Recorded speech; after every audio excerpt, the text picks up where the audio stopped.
a political period, the election, it's unlikely that he's going to take the risk and make this common sense adjustment.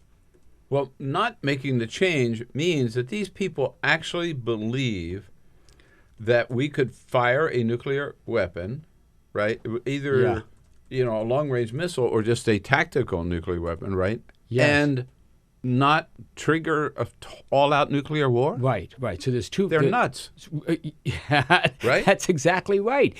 There is, as Colin Powell says, there's no such thing as a limited nuclear war. So if we were to, I cannot envision a scenario in which we would actually do this. That we would decide to use a nuclear weapon first, because you know what happens next. Almost certainly, you're doing that against a nuclear-armed component. This is not 1945 when we're the only people that have one. Exactly. Even if it was somebody small like North Korea, they would then strike back with nuclear weapons. Is that what you want? Does Japan really want us to use a nuclear weapon first? It's a crazy policy, but the politics of this have gotten so wrought, so keyed up, that it's unlikely he's going to make the change. There are a few other things he still might do, so there is some hope in September and October for a few other pronouncements modernizing U.S. nuclear policy.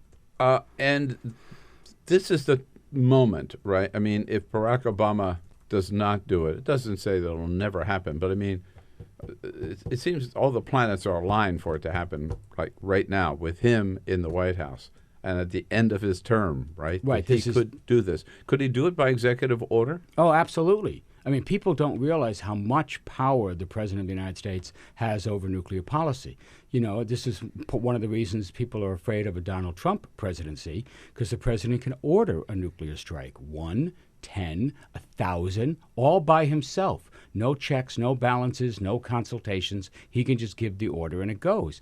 And the same is true with the policy. You can just change the policy. How many weapons do you want on alert? We now have about 1,000 weapons ready to fire within 15 minutes. The president could change that. Some people hope he will.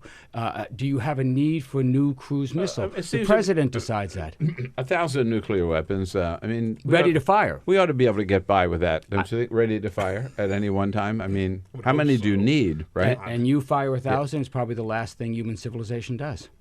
Oof.